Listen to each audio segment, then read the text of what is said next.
오늘은 요한복음 8장 너희 죄 가운데 죽으리라 라는 제목으로 말씀을 함께 나누도록 하겠습니다. 요한복음을 시간의 흐름을 따라 읽어보았다면 독자들은 예수님을 믿음으로 구원을 얻을 사람과 그를 거짓 선지자로 여겨 믿지 않기로 결심한 사람으로 나뉘는 것을 깨닫게 될 것입니다. 사도 요한은 이러한 관점을 이해하며 요한복음을 기록하였다고 볼 수 있습니다. 우리는 요한복음을 정성껏 한 절씩 읽어 나감으로써 예수를 믿는 사람뿐만 아니라 그를 믿지 않기로 작정한 사람들의 생각을 이해하게 되며 이를 통해 믿음과 구원이 무엇인지 더 명확하게 알 수 있습니다. 한편 사람들이 의견이 대립할 때 양쪽의 주장을 자세히 들어보는 이유는 양쪽 모두를 지지하기 위해서가 아닙니다.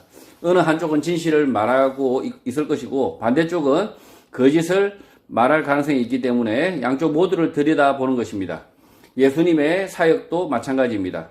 한쪽은 예수를 믿기로 선택한 사람들의 정언이고 다른 쪽은 그를 거짓 선지자라고 주장하는 사람들의 말입니다. 요한은 이 두 주장을 모두 기록함으로써 믿음이 무엇인지 우리에게 전달하고 있습니다. 공자의 논어 2인편에서 나온 조문도 석사가이라는 말은 아침에 진리를 깨달으면 저녁에 죽어도 여한이 없다는 의미입니다. 요한복음의 말씀은 공자가 언급한 그 진리이지만 공자는 그 진리를 만나지 못합니다. 예수님은 초막절에 예루살렘 성전에서 가르치십니다. 초막절은 이스라엘 백성들이 출애굽 이후 광야를 지나며 하나님의 인도하심을 기억하기 위해 지키는 명절로 7일 동안 집을 떠나 초막에서 생활합니다. 이 명절의 마지막 날 예수님은 자신이 생수의 강림을 선포하십니다. 광야에서 이스라엘 백성들이 물이 없다고 불평할 때 하나님은 모세를 통해 반석에서 생수를 내게 하셨고 예수님은 그 생수가 당신을 믿는 모든 사람의 배에서 내면에서 흐르게 하실 것이라고 가르치신 것입니다. 초막절에 생수의 강 가르침은 출애굽 당시 모세를 통하여 반석에서 물을 내신 사건을 알고 있는 유대인들에게 예수님이 진리 되심, 메시아 되심을 선포하고 계시고 십자가 부활, 성천 이후 성령의 임재하심을 가르치신 것입니다. 1절 예수는 감난산으로 가시니라. 예수님은 감난산 올리브산으로 옮겨갑니다. 감난산으로 가신 이유를 사도 요한은 기록하고 있지 않습니다. 그러나 성전에서 감난산으로 가는 길은 골짜기를 지나 대략 도보로 30분 거리이고 해발 800m 정도의 꽤 높은 산으로 예루살렘을 굽어볼 수 있는 산입니다. 요셉과 마리아가 싣고 묵을 곳이 없어 베들레헴 마구간에서 아기 예수를 낳았듯이 이날도 7일간의 초막절은 끝났지만 이스라엘 명절인 초막절에 이스라엘 각지에서 많은 사람들이 예루살렘으로 몰려와 쉴 곳, 묵을 곳이 없었을 것이고 초막, 장막에서 지냈듯이 계속 감난산, 올리브산에 머물며 주무셨을 수 있습니다. 예수님은 마태복음 8장에서 서기관이 예수님이 어디에 계시든지 따르겠다는 말에 머리 둘 곳도 없다고 답을 합니다. 마태복음 8장 20절입니다. 예수께서 이르시되 여우도 굴이 있고 공중에 새도 거처가 있으되 인자는 머리 둘 곳이 없다 하시더라. 예수님은 공생의 기간 동안 제대로 된 식사와 잠자리 쉴 곳을 가지고 생활하지 않았고 그 시대의 사람들처럼 그 시대의 여행자들처럼 생활하신 것입니다. 지금 이 예수님께서 예루살렘에 올라오셔가지고 그 감난산에 하루만 가신 것이 아니라 실제 들여다보면 장막절 내에 아마 감난산에서 주무시지 않았을까. 요즘 시대의 사람들은 일부러 그냥 그 콘도나 뭐 호텔을 버리고 캠핑을 하지 않습니까? 캠핑을 하고 밖에서 뭐 이렇게 캠핑도 하는데 그 시대의 사람들은 다른 선택지가 없었던 거죠. 숙박업이 뭐 제대로 되지도 않았고 그래서 많은 사람들이 실제 또 초막절, 장막절이니까 당연히 장막에서 7일간 생활했고 그러니까 그 예루살렘 성전에서 바로 30분 거리에 있는 이 올리브산에 가서 거기에 사람이 없는 곳에 가서 이렇게 주무셨을 것으로 보인다는 거죠. 그래서 예수님이 공생의 기간 동안 누구의 초청으로 식사를 하시고 뭐 이렇게 하지만 실제로는 상당 시간은 밖에서 그리고 어렵게 이렇게 음식을 드시고 또 실제 행동하지 않으셨을까 이렇게 보인다는 거죠. 그래서 지금 사진을 보시면 다윗성이 있고요. 다윗성도 원래 원래 헤롯 궁전도 있는데 원래 높아요. 원래 높고 원래 높은 지대에 있고 그리고 그 옆에 올리브산이 있습니다. 그러니까 해발 800m 정도 된다고 하지만 실제로는 뭐 한 200-300m 정도 올라만 가면 되는 그런 그죠? 그리고 성전에서 바로 골짜기만 지나면 바로 감람산이 있습니다. 그리고 사진에서 보시다시피 지금은 올리브 나무가 뭐 아직 제 눈에는 안 보여요. 제 눈에 안 보이지만 어쨌든 올리브 나무가 있었기 때문에 그때 당시에 올리브산, 감람산이라고 불렀다는 거죠.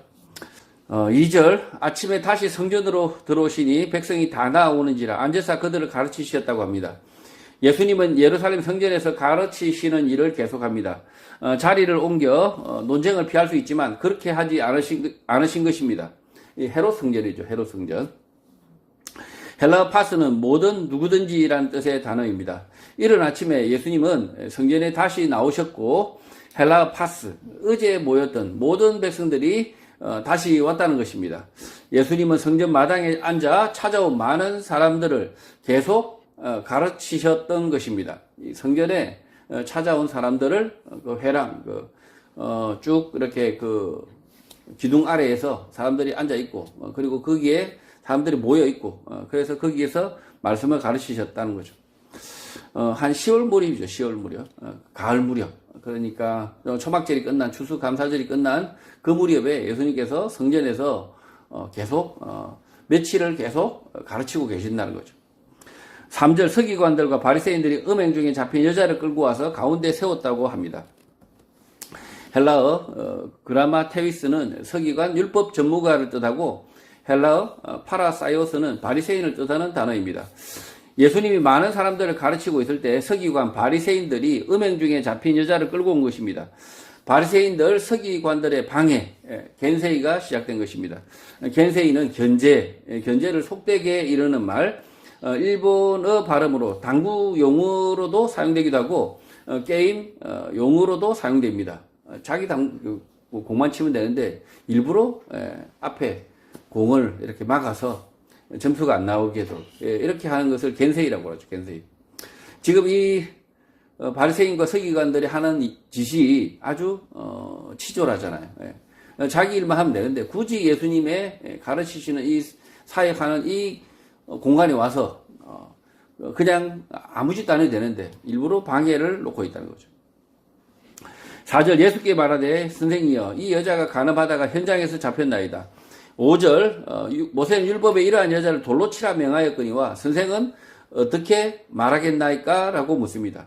이 말씀을 예전에는 제가 그냥 이 말씀이 무슨 말씀인지 저도 그러니까 이렇게 깊게 생각을 못 했었는데 이 말씀을 가지고 한 이틀을 헤맸죠. 이틀을 헤맸는데 그 레위기, 신명기 이 말씀에 아주 그냥 예수님 하나님께서 구구절절 말씀하시는데 이 말씀을 주신 그 이유가 뭘까라고 이 요한복음 말씀을 보면서 곰곰하게 생각해봤고 원문도 이렇게 찾아봤는데요.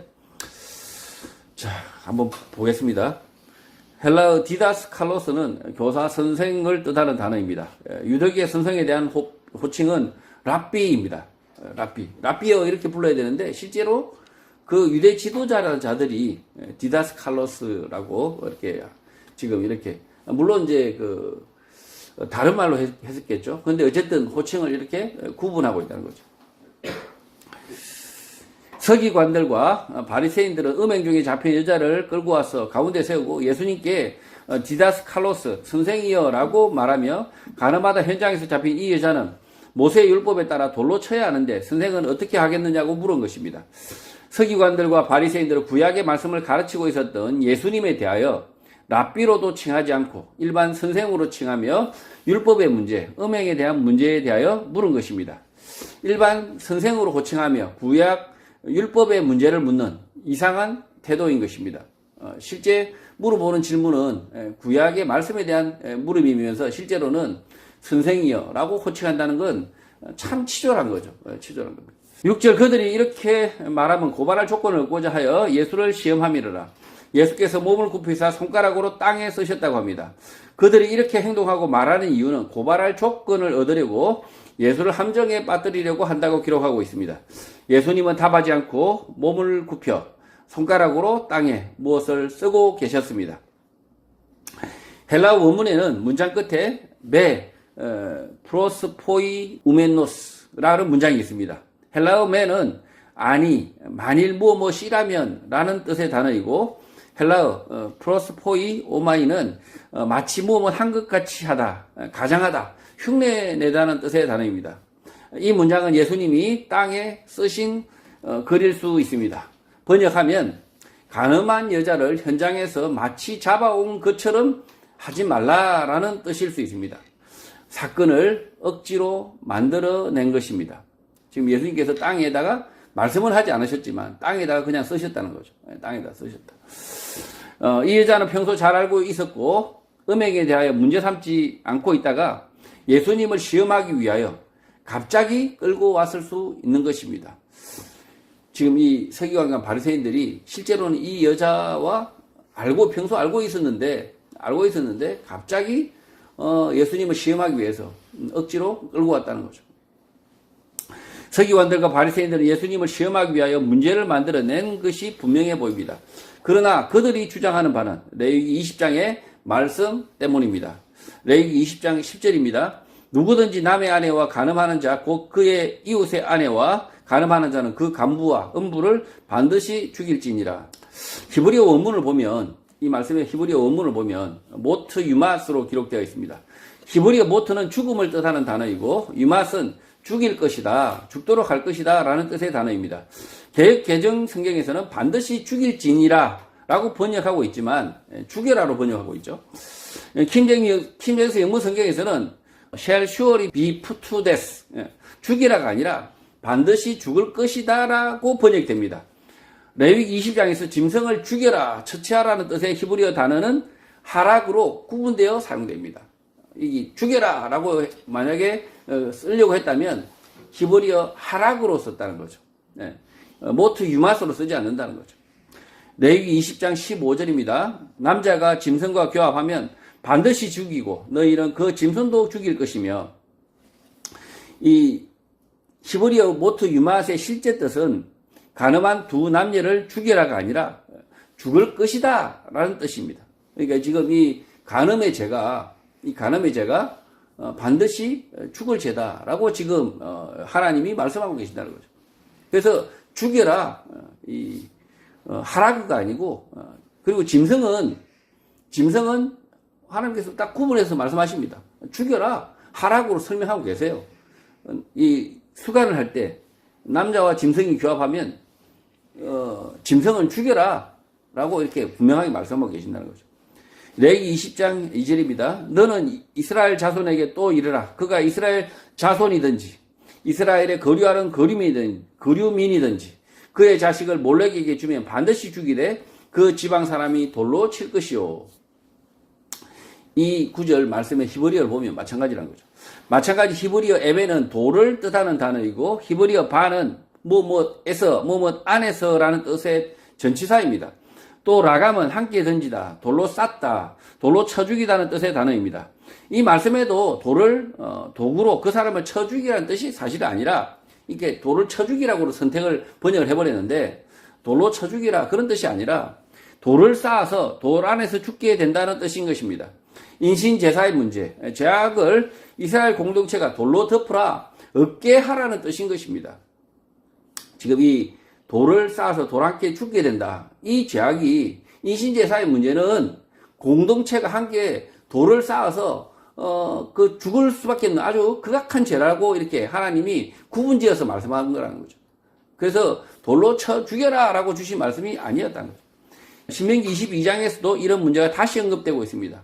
신명기 22장 21절.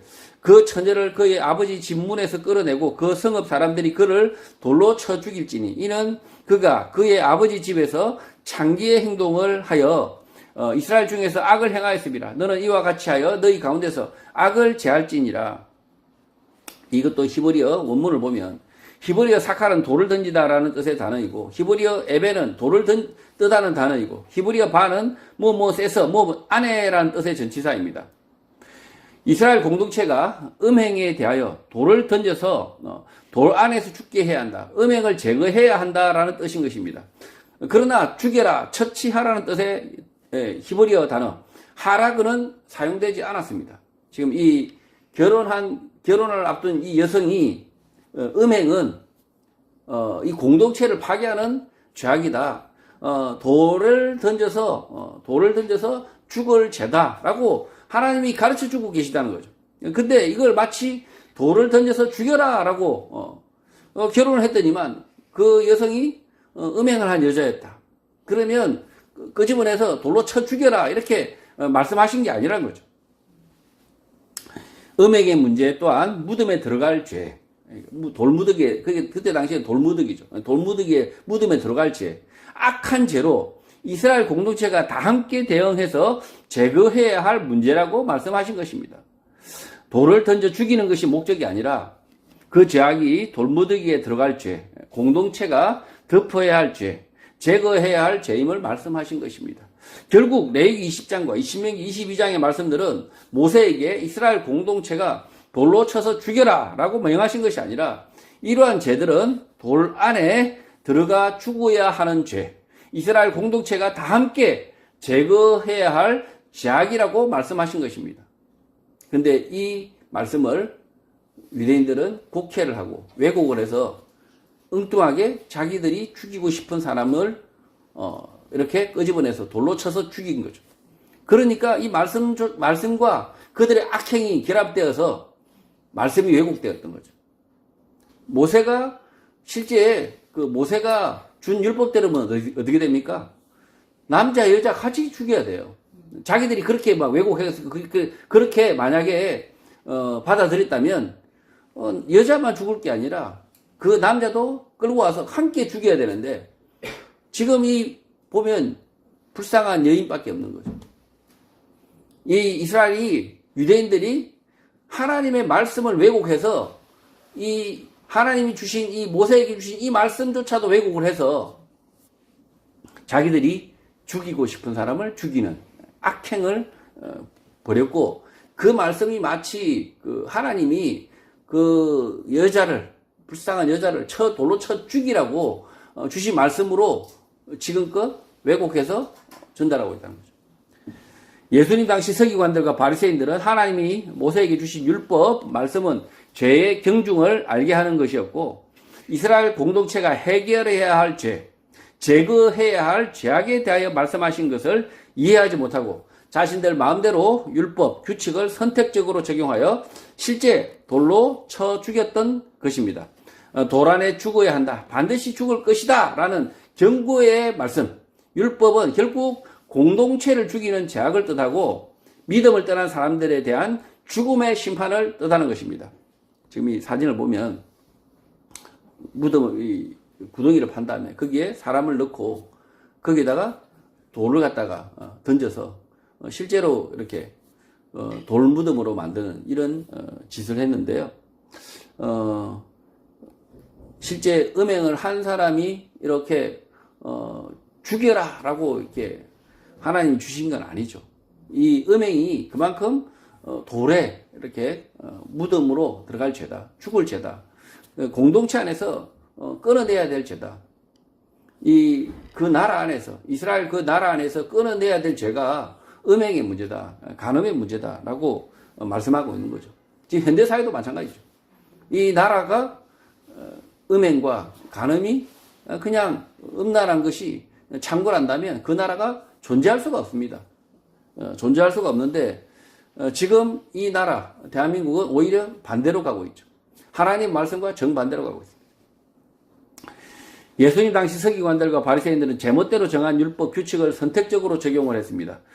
그렇지 않고 공정하게 엄격하게 간음의 율법을 모두에게 적용했다면, 자신들이 그 믿었던 그대로 모두 적용했다면, 죄를 범한 자들이 너무 많아서 돌로 쳐 죽일 사람이 너무 많아서 매우 곤란한 지경, 모순이 발생했던 것입니다. 지금 오늘 사회나 그때 당시의 사회나 비슷하다는 거죠. 이 음행의 문제, 간음의 문제는 거의 비슷하다. 그러면 지금 현대 사회에서 돌로 쳐서 죽일 것 같으면 죽어야 될 사람은 너무 많다는 거죠. 아마 10% 살아남을 수 있나? 30% 살아남을 수 있나? 서로 막 돌로 쳐 죽여야 되는 상황. 그래서 이 곤란한 지경, 모순이 발생했다는 거죠. 간음의 문제가 이스라엘 공동체를 해치는 악한 죄, 공동으로 없애야 할 심각한 죄라는 사실을 이해한 것이 아니라 그 율법을 선택적으로 편의로 적용하여 악용한 것입니다. 한국의 현재 법 적용 상황과 전혀 다를 바가 없습니다. 지금도 한국 사회가 아주 법을 정의롭게 행사한다고 하면서 실제로는 선택적으로 막 적용해 버립니다. 선택적으로 적용하고 악용을 하고 있죠. 법은 분명히 음행하지 마라, 간음하지 마라, 뭐 이런 취지로 법으로는 존재하지만 그 법을 오히려 악용을 해서 사람을 쳐 죽이는 법으로 악용하고 있는 거죠. 지금도 한국 사회도 마찬가지라는 거죠. 한국 사회의 법이 마치 법은 그럴듯하고 정의로워 보이는 것 같지만 실제로는 그 법을 악용해서 살인을 저지르고 있다는 거예요. 살인. 하나님은 모세에게 이런 율법을 주신 이유를 레위기 20장에 분명히 밝히고 있습니다. 하나님의 백성, 구원받은 백성은 이런 죄를 끊어내고 스스로 깨끗하게 하여 거룩하라, 구분되라는 뜻입니다. 레위기 20장 7절의 말씀입니다. 너희는 스스로 깨끗하게 하여 거룩할지어다. 나는 너희의 하나님 여호와이니라. 쳐죽이라고 주신 말씀이 아니었던 거죠. 이걸 악용한 거죠. 실제 사람을 돌로 쳐 죽이는 사건은 열왕기상 21장에서 아방의 아내 이세벨에 의해서 발생합니다.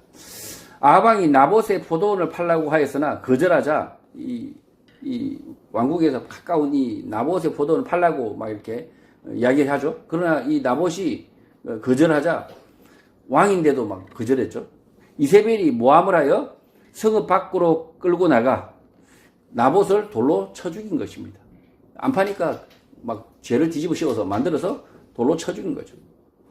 하나님의 주신 말씀, 율법을 악용한 것입니다. 또 사도행전 7장에서 스데반의 설교를 들은 유대인들이 스데반을 성 밖으로 내치고 돌로 쳐 순교한 사건도 마찬가지 하나님이 주신 말씀, 율법의 뜻을 외면하고 악용한 사례인 것입니다.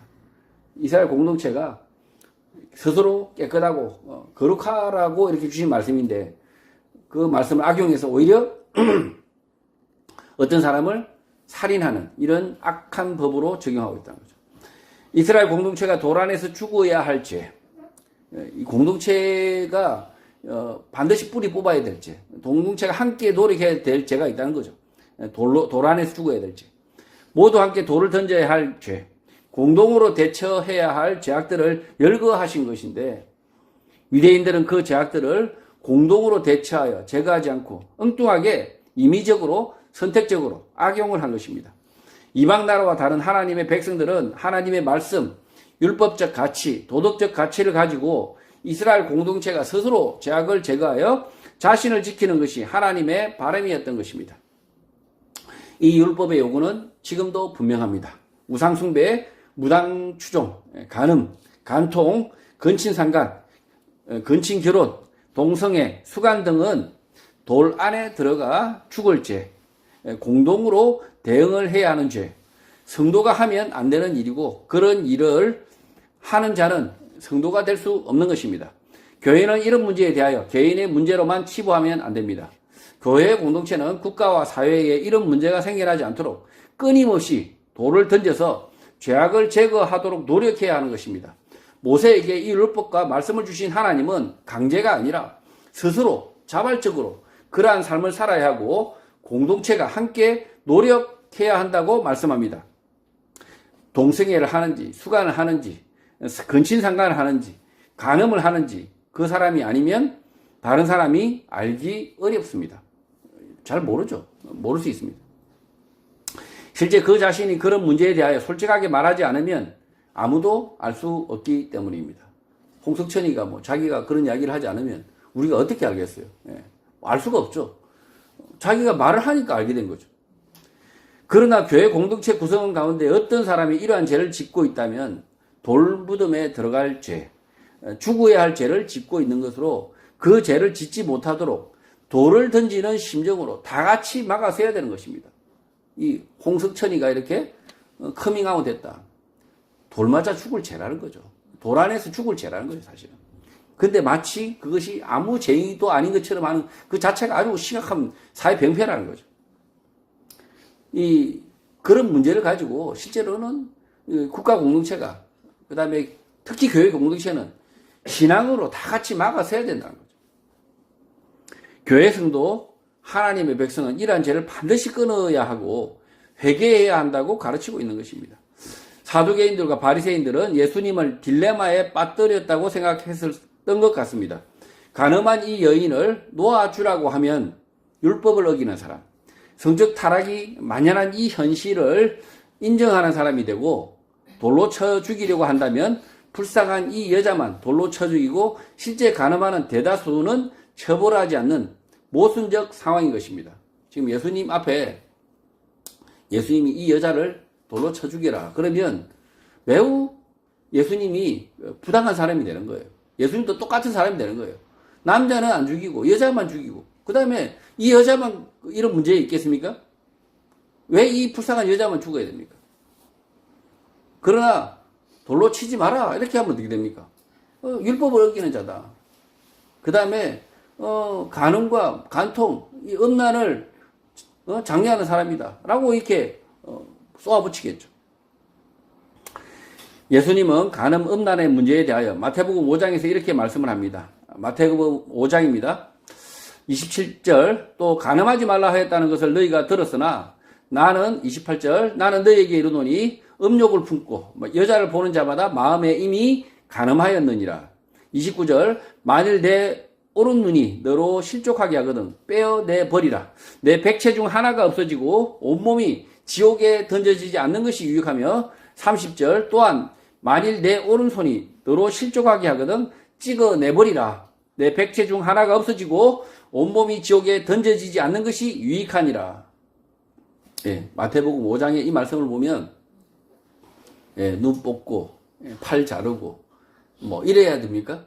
음란의 마음이 생겼다. 그러면 눈 뽑고 팔 잘라야 됩니까? 예수님께서 눈 뽑고 팔 잘라라고 이렇게 말씀을 가르치셨을까요? 예, 지금 그러면 이제 전부 교인들 그냥 눈 다 뽑고 그냥 팔 다 자르고 막 아무도 막 이렇게 팔다리도 없겠네. 교회 성도는 다 팔다리가 없어야 돼. 예.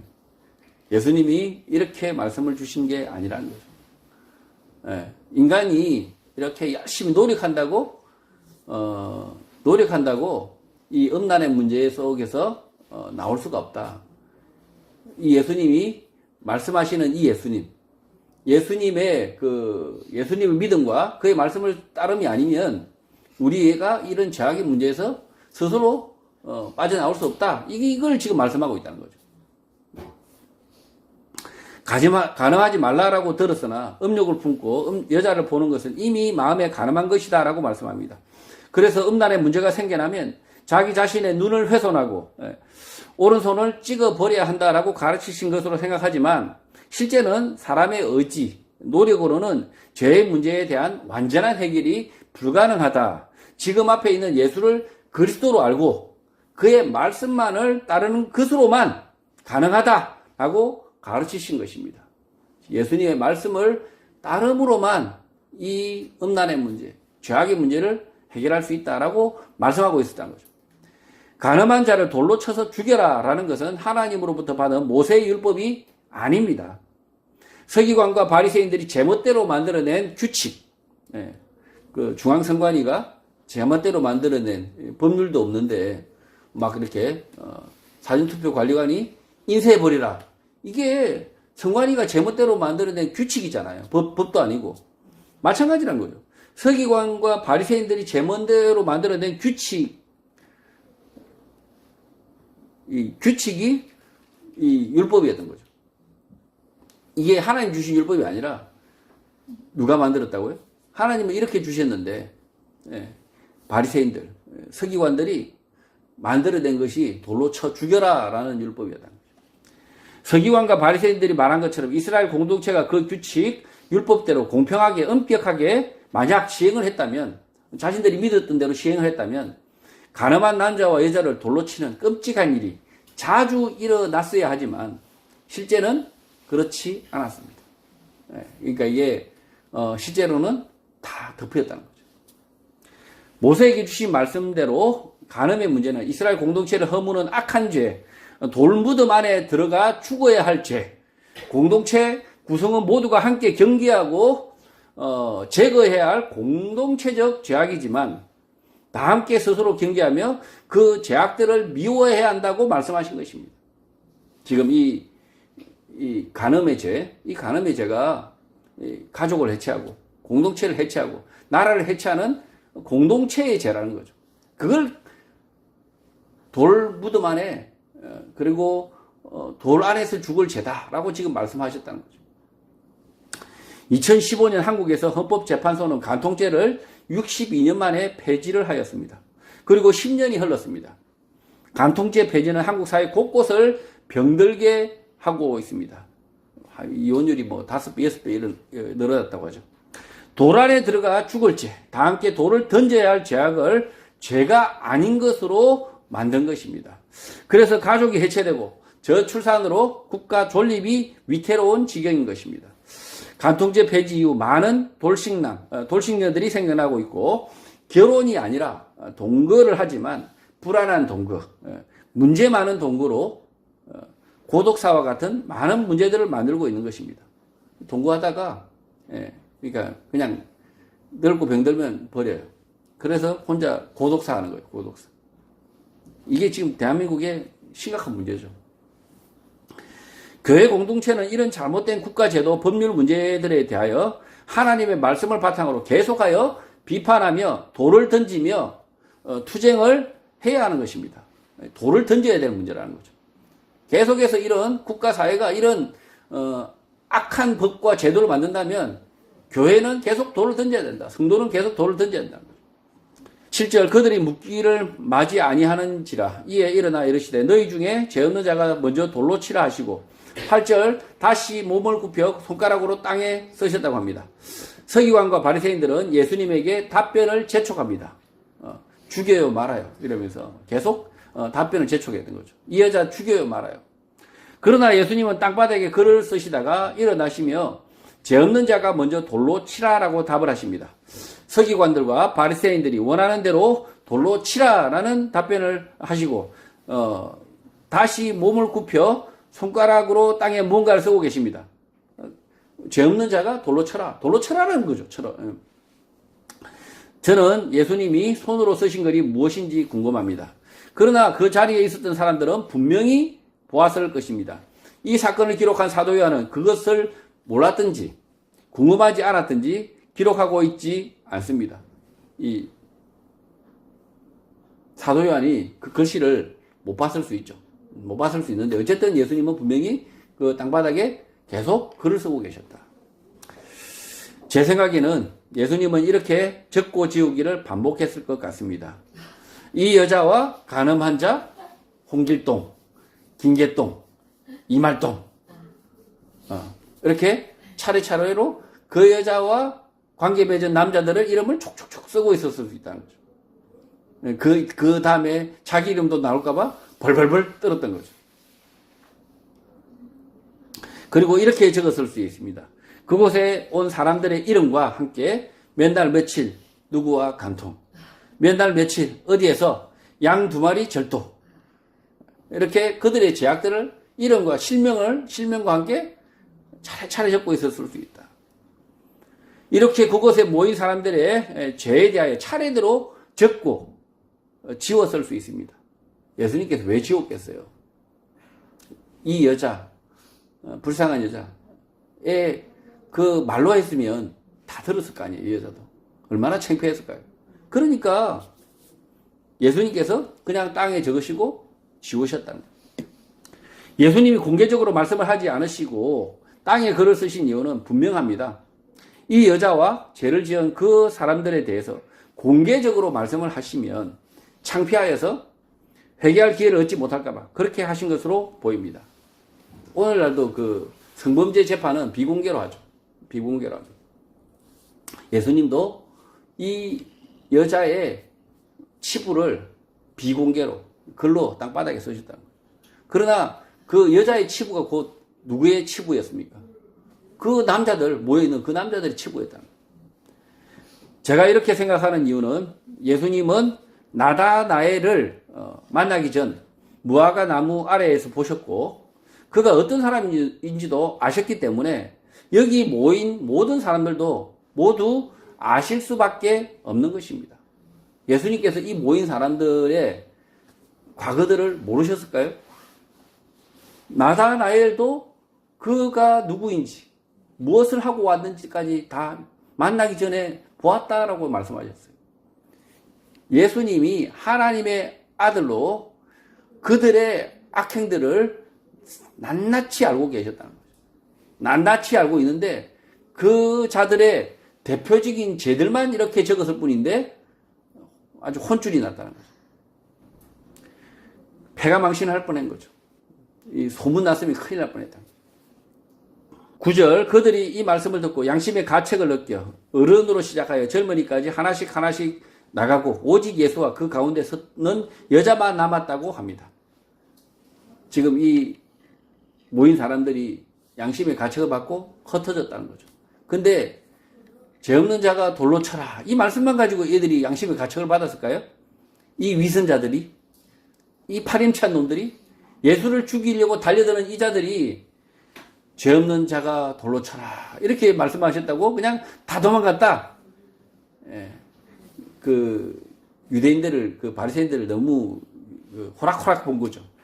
보통 악한 놈들이 아닌데, 위선자들인데, 뻔뻔한 놈들인데, 그냥 죄 없는 자가 돌로 쳐라. 이러니까 갑자기 죄가 생각나가지고 양심의 가책이 와서 그냥 호다닥 도망갔다? 어린 반푼어치 떴다는 거죠. 예수님께서 땅에 글을 쓰셨다는 거죠. 땅에 글을 쓰셨다. 땅에 그들의 죄악들을 낱낱이 하나하나씩 적으셨다는 거죠. 헬라어 프레스비테로스는 나이가 더 많은 장로를 뜻하는 단어로 당시 유대계 지도자들을 뜻합니다. 헬라 원문에는 젊은이라는 단어가 없고 높은 사람부터 차례대로 모두 떠났고, 왜냐하면 예수님께서 그 중에서 가장 높은 사람의 제약부터 차례로 썼거든요. 제일 대장부터 그 앞에 온 가장 높은 사람부터 차례로 제약을 쓰신 거예요. 그러니까 그걸 보고 냅다 도망간 거예요. 그리고 그 다음 사람. 그래서 높은 사람부터 아래 사람까지 싹 다 도망가고 예수님과 그 여자만 남았다는 것입니다. 거기에 모인 높은 사람, 서기관들, 바리새인들 가운데 가장 높은 사람이 예수님의 너희 중에 죄 없는 자가 먼저 돌로 치라라는 말씀만 듣고 양심의 가책을 느낄 까닭이 없습니다. 예수님은 말씀뿐만 아니라 땅에 글을 쓰고 지우고 있으셨는데 그 사람의 이름과 죄악이 적혀 있어서 소문나기 전에 차례대로 도망갔을 것으로 보입니다. 예수님은 가늠한 여자를 잡아온 사람, 예수님에게 질문한 서기관 가운데 가장 높은 그 사람의 이름을 적고 그가 언제, 어디서 간음의 죄를 저질렀는지 손으로 적고 그가 도망가자마자 슬며시 지우며 죄 없는 자가 먼저 돌로 치라라고 답변하시고 다시 땅에 차례대로 이름과 죄악들을 쓰고 계셨던 것으로 보입니다. 그러니 차례대로 도망가지 않을 수 없는 것입니다. 그 제일 대장의 죄를 본 거 아니에요. 대장의 죄를 봤더니만 그 대장이 창피해가지고 냅다 도망가는 걸 보고 도망가니까 지워주시니까 그러니까 차례대로 호다닥 다 도망갔다는 거예요. 다. 그렇지 않고서는 도망갈 일이 없어요. 얘네들 뻔뻔해요. 예? 그냥 예수님 막 죽여달라고 막 외치는 자들이에요. 예, 그런 자들이 단지 뭐 죄 없는 자가 돌로 쳐라 그러면 진짜 돌로 칠 놈들이에요. 그런데도 이놈들이 다 도망갔다. 예수님께서 땅에 그들의 죄악을 낱낱이 기록했기 때문에 그들이 도망가지 않을 수 없었다는 거죠. 10절 예수께서 일어나사 여자 외에 아무도 없는 것을 보시고 이르시되 여자여 너를 고발하던 그들이 어디 있느냐 너를 정죄한 자가 없느냐라고 묻습니다. 예수님은 여인에게 묻습니다. 왜 간음을 하였고 그 남자는 왜 이 자리에 없느냐고 묻지 않으시고 고발하던 그들이 어디 있느냐 너를 정죄한 자가 없느냐고 물은 것입니다. 이 여자도 죄가 없진 않아요. 그러나 예수님 다 아시죠. 다 아시는데 아마 이 여자도 그 땅에 쓰고 계시는 것이 무엇인지를 봤을 수 있다는 거죠. 그러나 말씀으로 하지 않으셨다는 거예요. 말씀으로. 그러니 이 여자가 뭐라고 답변하겠어요? 11절 대답하되 주여 없나이다. 예수께서 이르시되 나도 너를 정죄하지 아니하노니 가서 다시는 죄를 범하지 말라고 하십니다. 여자의 대답입니다. 헬라어 퀴리오스 주인 그러니까 주여. 헬라어 우데이스는 아무도 누구도를 뜻하는 단어입니다. 딱 두 마디 한 거죠. 키리오스 우데이스 주여 아무도. 주여 아무도라고 답을 했으나 개역 성경에서는 주여 없나이다라고 번역을 한 것입니다. 여자는 이 말 외에 다른 말을 하지 않습니다. 무슨 말을 할 수 있을까요? 주여 아무도. 이 말 끝에 한참 정적이 흘렀을 것으로 생각됩니다. 예수님은 나도 너를 정죄하지 않는다. 다시 죄를 범하지 말라라고 하십니다. 예수님은 우리 죄를 대신하여 죽으시는 어린 양이시지만 그 어린 양의 죽으심을 믿지 않는 우리의 죄를 심판하실 심판주 하나님임을 깨달아야 합니다. 예수님 앞으로 끌려온 그 여자를 무죄 방면하신 것입니다. 죄가 없는 것이 아니라 죄를 비록 지었지만 죄 없다 칭함을 받고 무죄 방면된 것입니다. 예수님께서 이 여자의 죄를 사실 권세가 있으시다는 거죠. 그래서 무죄 방면됐다. 성도는 죄 안 지은 사람, 죄를 안 짓는 사람이 아니라 지은 죄에 대하여 용서받은 사람, 은총을 받은 사람인 것입니다. 그래서 예수 믿고 죄에 대하여 양심이 무뎌지는 것이 아니라 이 죄가 더 이상 나를 예수 그리스도의 진리의 말씀으로부터 멀어지게 끊어놓을 수 없다는 사실을 깨닫고 말씀의 진리, 예수님께 순종하는 삶을 사는 것입니다. 지금 우리가 죄를 짓지 않는 사람이 아니라 이 죄가 더 이상 우리를 붙잡을 수 없다. 계속해서 우리를 죄에서 머물게 할 수 없다. 그래서 예수님의 말씀에 순종할 수 있게 한다는 거죠. 12절 예수께서 또 말씀하여 이르시되 나는 세상의 빛이니 나를 따르는 자는 어둠에 다니지 아니하고 생명의 빛을 얻는다고 합니다. 예수님께서 이제 다시 이 문제가 해결되고 나서 다시 또 말씀을 하시는 거죠. 가르치고 계시는 거죠. 서기관과 바리새인들의 방해에도 불구하고 예수님의 성전에서 가르침은 계속됩니다. 예수님의 가르침 복음은 반복됩니다. 반복을 하는 이유는 단 하나, 듣고 보면서도 깨닫지 못하기 때문입니다. 왜 선생님이 자꾸 반복을 할까요? 반복. 예, 못 깨닫지 못하는 사람이 있으니까. 어떤 사람은 이 말씀을 보면서도 피상적으로 알 뿐 그 말씀의 진리 안으로 들어가지 못할 수 있습니다. 그래서 반복되는 말씀이지만 한 절 한 절 꼼꼼히 다시 되짚어야 하는 것입니다. 예수는 생명의 빛, 세상의 빛입니다. 그의 말씀이 아니면 길을 헤매니까 말씀을 듣고 그 말씀이 무엇을 뜻하는지 상고하여야 합니다. 예수님의 말씀을 곰곰이 되씹어야 된다는 거죠. 사람의 말은 진리가 될 수 없습니다. 진리, 빛. 우리 삶의 등불은 예수님의 말씀 진리뿐입니다. 예수를 따르는 자는 어둠 속에서 걷지 않고 생명의 빛을 가지게 되는 것입니다. 그 예수님의 말씀을 그냥 구태의연한 말씀으로 그냥 그 말씀의 진짜 의미를 깨닫지도 못하고 그냥 흘려 듣는 사람들이 너무 많다는 거죠. 13절 바리새인들이 이르되 내가 너를 위하여 정언하니 내 정언은 참되지 않다고 합니다. 내 말은 너를 위한 것뿐이니 내 말은 진리가 아니다라는 것입니다.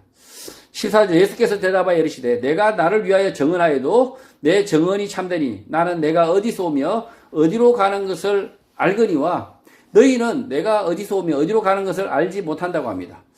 예수님은 직설적으로 가르치고 계시고 바리새인들의 물음에 더욱 대담하게 받아치고 계십니다. 나를 위하여 정언하여도 내 정언은 참되다.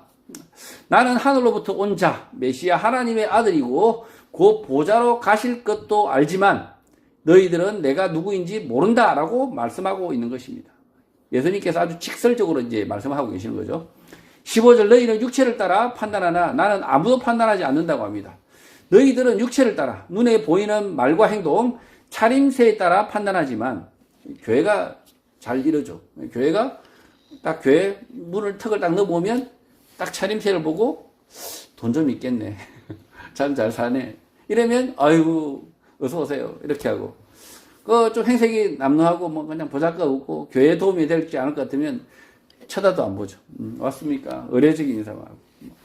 이게 사람의 태도란 거죠. 사람의 태도지만 예수님은 그러지 않으신다는 거죠. 이 사람은 말과 행동, 차림새에 따라서 판단하지만 나는 아무도 그렇게 판단하지 않는다고 하십니다. 우리는 눈에 보이는 것, 외형적인 것에 근거를 두고 다른 사람을 판단하지만 예수님은 그렇게 하지 않으신다는 것입니다. 교회와 성도는 사람들에 대해 육체, 외형, 겉모습으로만 판단하면 안 됩니다.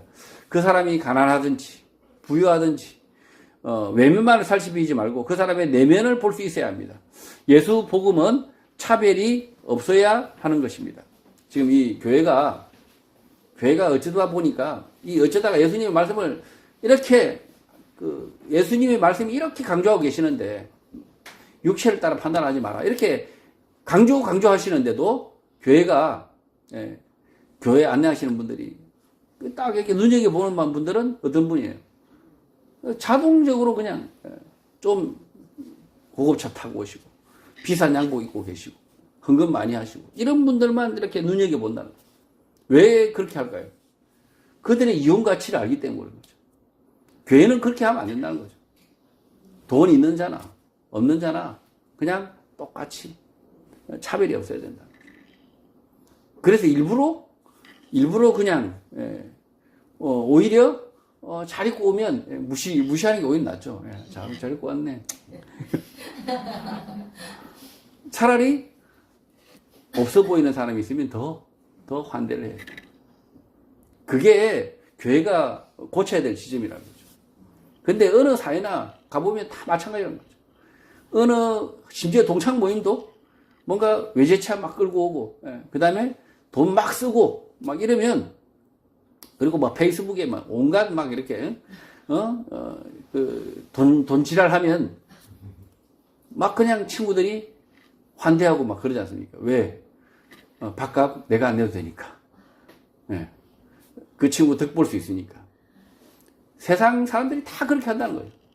자기가 덕 볼 것을 알고 다 그렇게 돈 있는 사람, 권세 있는 사람 이런 사람들을 막 우러러보고 막 머리 숙이고 심지어 정치 문제도 마찬가지죠. 우리 시민들이 다 어떻게 합니까? 뭔가 장관, 차관, 좀 방귀 좀 끼면 그냥 알아서 그자가 뭐 파렴치한 놈이든 뭐 하든 아무 상관이 없어요.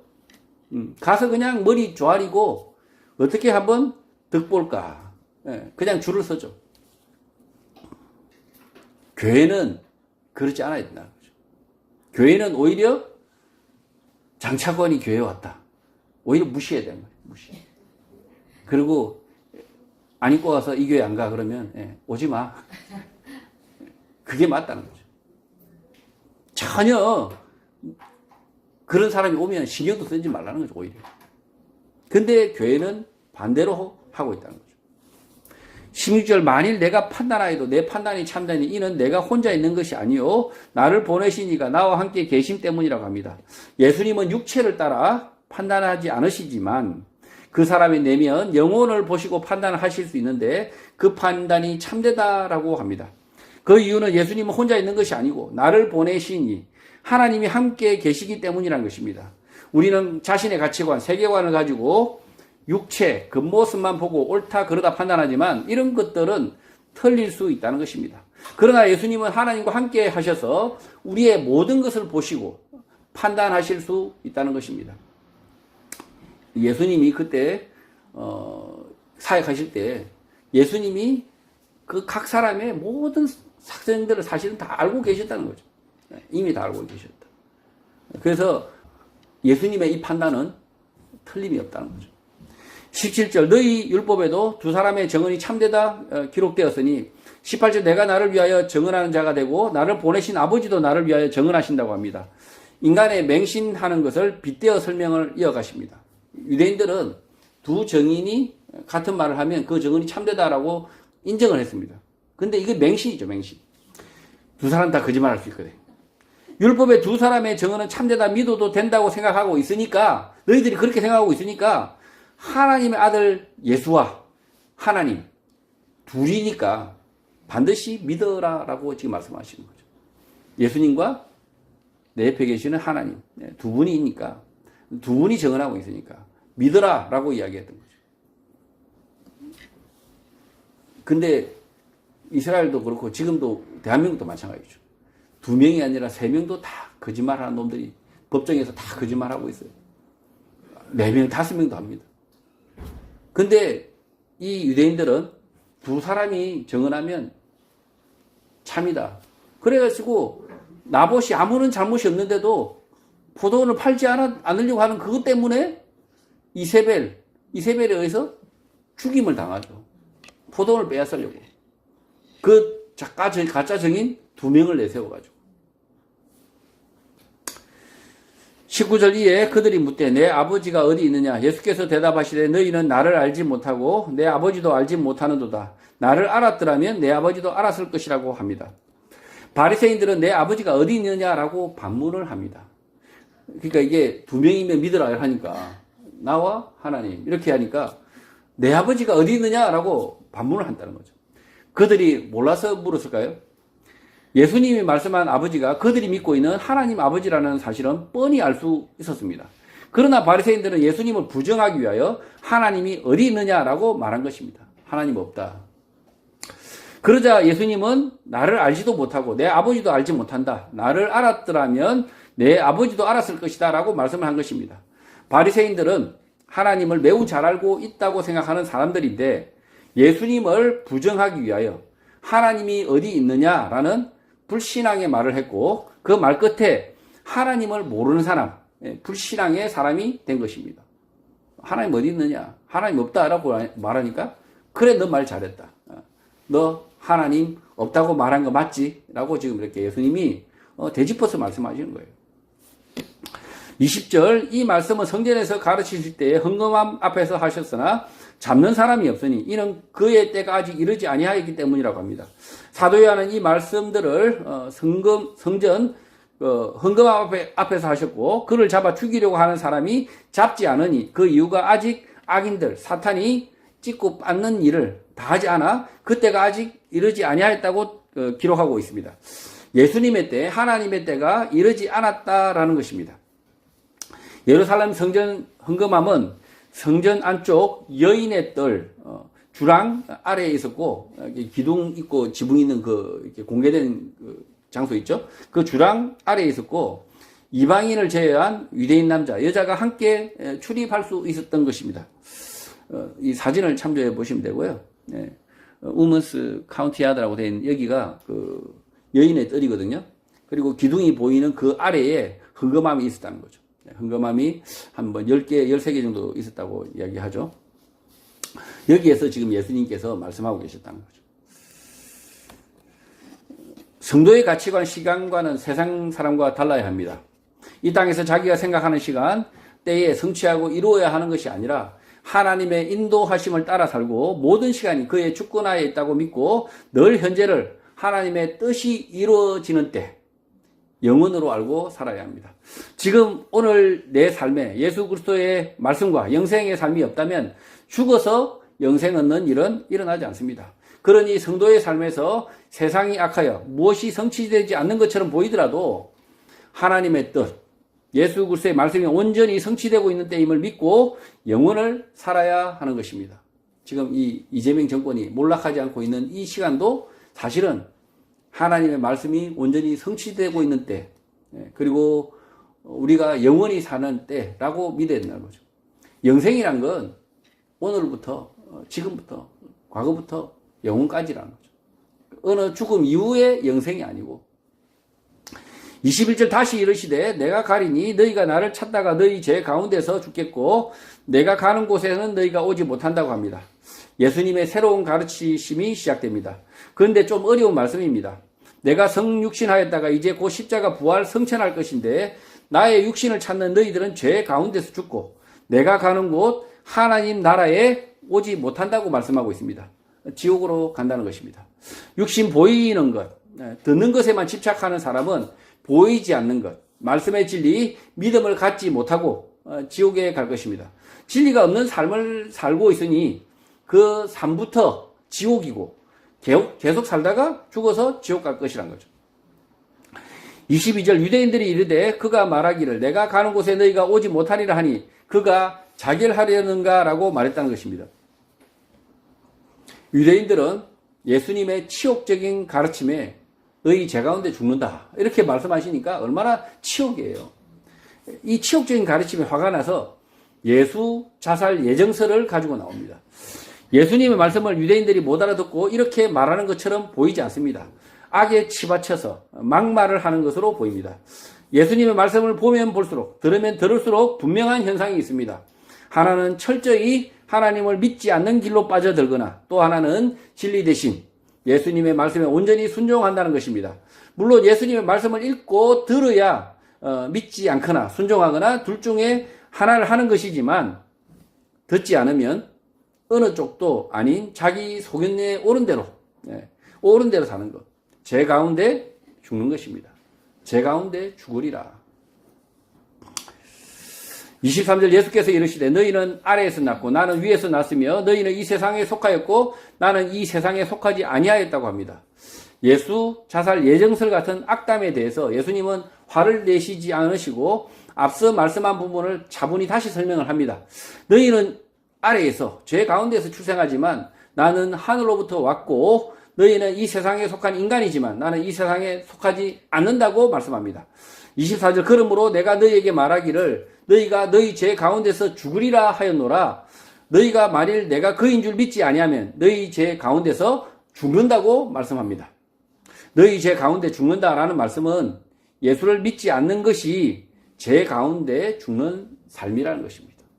진리가 없는 삶, 이미 죽은 삶이라는 거죠.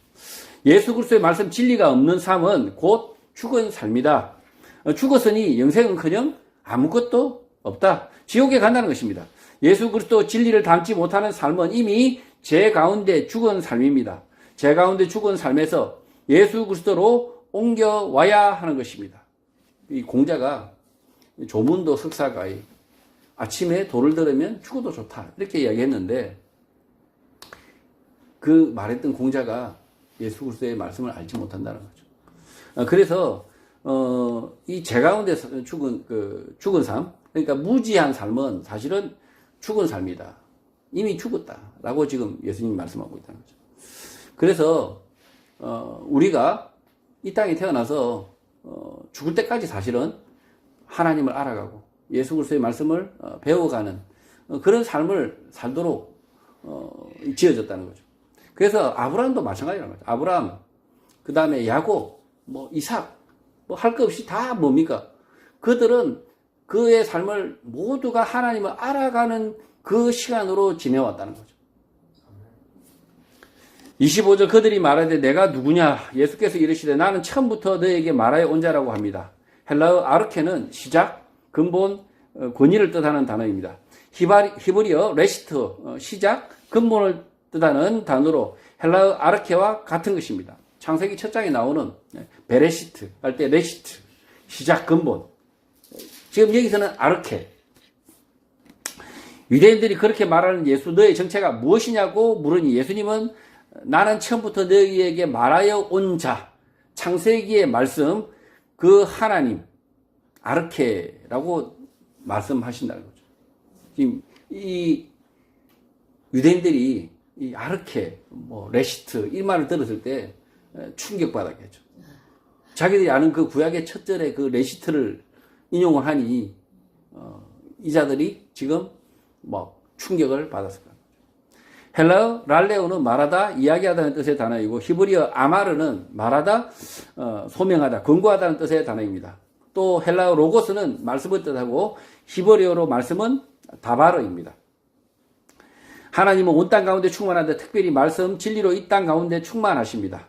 물과 불이 아니고 우리에게 익숙한 말씀, 진리로 오신 것입니다. 그래서 예수님은 자신을 처음 태초에 너희에게 말하여 온 자, 헬라어 랄레오, 히브리어 아마르로 자신을 소개하신 것입니다. 지금 이 창세기에 말씀하시는 분, 히브리어로 아마르 하시는 분이 지금 헬라어 랄레오로 지금 설명하고 계시고, 그 헬라어 아르케, 구약의 히브리어 레시트, 이렇게 해서 예수님께서 자신이 누구이신지 지금 분명하게 말씀하고 있다는 거죠.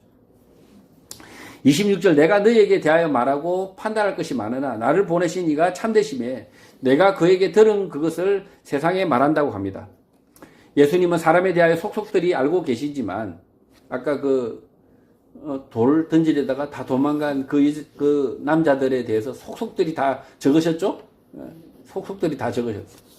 예수님은 사람들에 대해서 속속히 알고 계시지만 그것을 말할 이유가 없고, 적기만 하신 이유가 뭐겠어요? 크게 떠들어도 되는데 그 말할 이유가 없다는 거죠.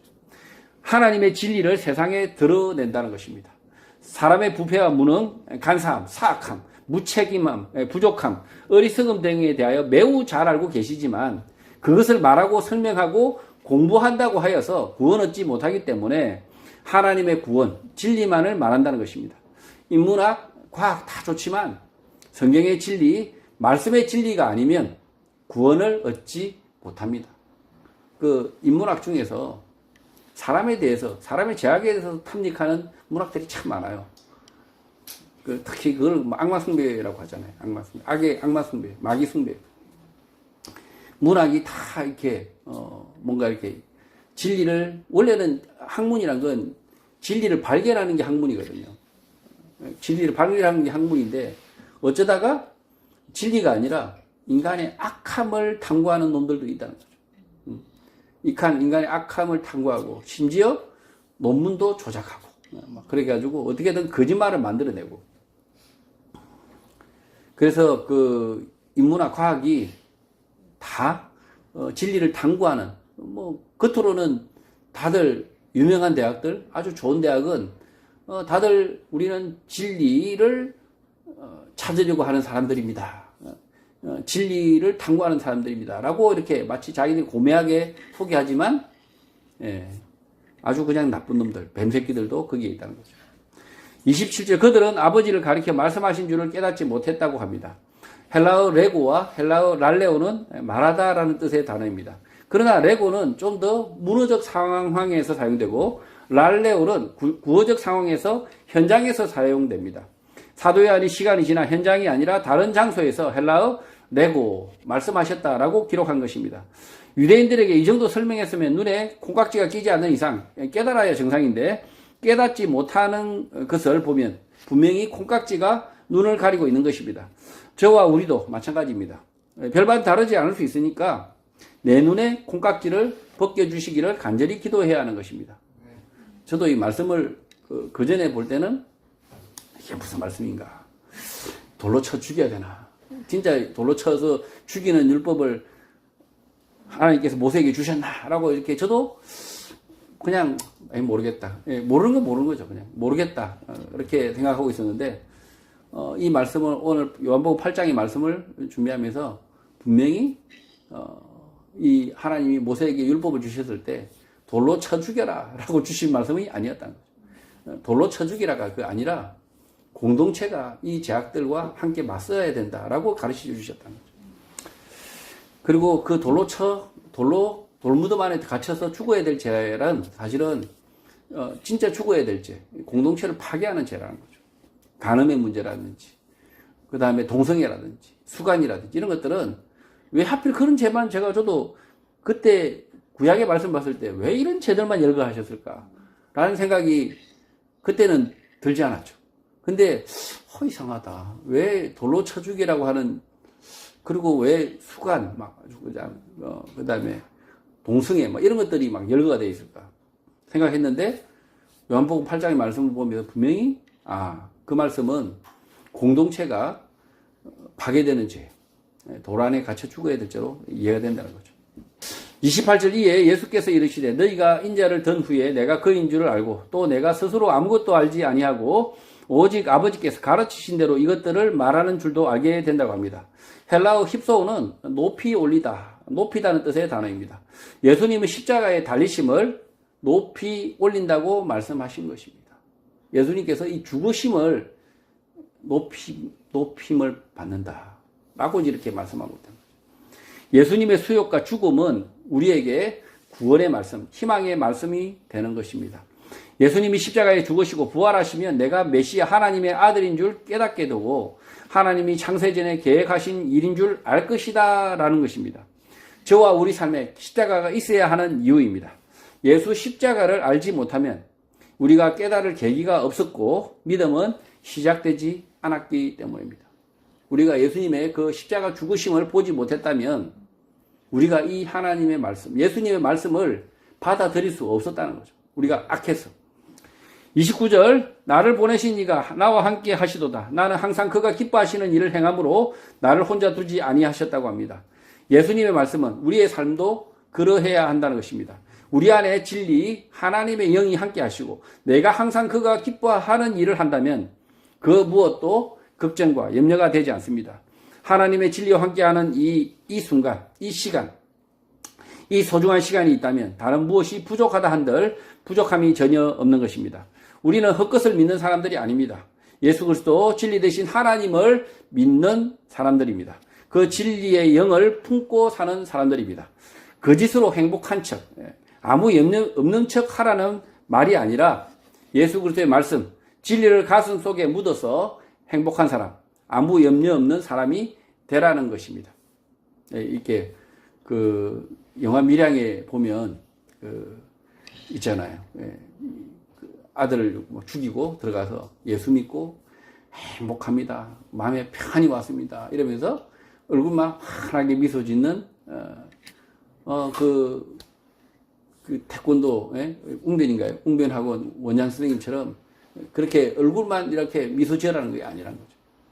예수님의 말씀을 그 말씀을 삶 속에서 체화해내라는 거죠. 예수님의 말씀의 진리를 가득 담아서 그 말씀대로 살아서 우리의 삶에 평화가 있어야 된다는 거죠. 그 말씀을 실천해야.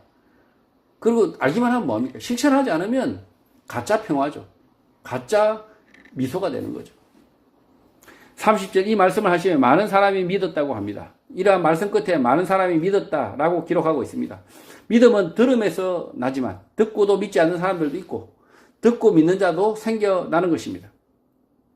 31절 그러므로 예수께서 자기를 믿은 유대인들에게 이르시되 너희가 내 말에 거하면 참으로 내 제자가 된다고 합니다. 헬라어 로고스는 말씀이라는 뜻의 단어입니다. 예수님은 자기를 믿는 유대인들에게 예수님의 말 로고스에 머물면 참 내 제자가 된다고 말씀하십니다. 1세기 당시 랍비와 함께 24시간 함께 먹고 자고 생활하며 묻고 배우는 방식의 도제 교육 안에 들어온 사람을 제자라고 불렀습니다. 예수님은 자신의 말에 머무는 사람, 거하는 사람은 함께 먹고 자고 배우지 않아도 참 제자가 된다고 말씀하신 것입니다. 예수님의 많은 사람들이 예수님의 제자가 되고 싶어 했어요. 그러나 그 많은 사람들이 어떻게 예수님과 같이 먹고 자고 할 수 있겠냐 말이에요. 그래서 그들을 보시고 예수님께서 말씀하신 거죠. 내 말에 머물면, 내 말에 거하면, 이 로고스에 거하면 내 제자다라고 말씀하신 거죠. 믿음의 사람, 예수의 제자는 예수님을 따라다녀야 하는 것이 아니라 그의 말씀 안에 머무는 자, 남는 자인 것입니다. 1세기나 오늘 이 시대나 배움을 위해서는 누구의 제자가 되어야 하는데 오늘 이 시대는 어떤 사람의 제자, 책의 제자, 신문의 제자, 텔레비전의 제자, 유튜브의 제자들이 많습니다. 그 유튜브의 그 생각들을 마음에 담고 생활하시는 분들 많죠. 유튜브의 제자들이 참 많아요. 특히 유튜브에 제자들이 많은데 엉뚱한 스승들, 사람들의 말에 머무는 사람들이 많습니다. 성도는 사람의 말이 아니라 예수님의 말씀에 머물러 예수의 제자가 되어야 합니다. 32절 진리를 알지니 진리가 너희를 자유롭게 한다고 합니다. 개역개정 성경에서는 진리를 알지니 진리가 너희를 자유롭게 하리라 라고 번역하고 있지만 이것은 원래보다 조금 더 자유롭게 된다라는 의미의 축소로 보입니다. 원래 예전에 개역 한글 번역에서는 진리가 너희를 자유롭게 하리라 라고 선언하고 있고 그 뜻은 킹제임스 영문 성경 번역과 일치합니다. 어디에 묶여 있었는데 자유롭게 된다, 풀려난다라는 의미입니다. 이 32절을 개역개정 성경에서 번역을 변경을 했어요. 바꿨는데 자유롭게 한다. 이거는 조금 뭐죠? 잘못된 번역이에요. 오히려 번역을 고친 게 오히려 더 나쁘다는 거죠. 이 자유롭게 한다, 이거 뭡니까? 조금 더 자유롭다, 자유롭게 되어진다, 이렇게 되어 있는 거고, 그 전에 번역은 뭡니까? 묶여있는 우리가 풀려난다, 이런 의미라는 거죠. 요한복음 8장 32절, 개역 한글입니다. 개역 한글. 진리를 알지니 진리가 너희를 자유케 하리라. NIV는 이렇게 쓰고 있습니다. The truth will set you free. 이건 잘못된 번역이죠. 킹제임스 영문 성경입니다. The truth shall make you free. 이 구절의 의미는 앞선 본문과 뒤의 본문을 함께 살펴보면 분명히 진리 대신 예수 그리스도가 죄와 무지, 연약함, 악에 묶여있는 우리를 해방시키시고 하나님이 창조하신 그 뜻 그대로 자유케 한다는 말씀입니다. 죄의 사슬을 끊고 해방을 주시는 예수 그리스도, 자유를 주시는 예수인 것입니다. 아직도 내 마음에 염려와 근심, 걱정이 가득하다면, 문제가 가득하다면, 모순이 가득하다면 해방을 주시는 예수, 진리 대신 예수 그리스도의 말씀 안에 거해야 합니다. 진리 대신 예수 그리스도만이 나와 우리를 그 죄의 사슬에서 끊어내고 자유케 할 수 있는 것입니다. 지금 이 해방이라고 하니까 엉뚱한 걸 해방이라고 생각해요. 그냥 택시 운전사가 판사하고 월급이 같아지는 걸 마치 해방이다 이렇게 믿는 희한한 사람들이 있어요. 잘못된 해방의 개념이죠. 유일하게 예수님께서 해방, 자유 이렇게 말씀하실 때 그것은 죄로부터의 해방이었고 죄로부터 자유라는 거죠. 다른 해방을 말하는 사람들은 뭐 하는 사람들입니까? 자익, 사회주의, 용공, 한마디로 빨갱이, 반기독교, 이런 사람들이 엉뚱한 해방을 이야기하고 있다. 남자와 여자가 분명히 다른데 남자 여자를 그냥 같이 만들어 놓고 해방이라고 해요. 남녀 해방. 이건 뭡니까? 명백하게 하나님의 말씀에 반역하는 반역자들이죠. 악인들이죠, 악인들. 하나님의 말씀을 교묘하게 죄로부터의 해방, 이 죄악으로부터의 자유를 악용하고 거짓말하고 있는 거죠. 이런 자들로부터 교회는 싸워야 됩니다. 이런 자들과 함께 싸워야 됩니다. 싸워서 이런 자들이 더 이상 강단에서 설교하지 못하도록 쫓아내야 된다는 거죠.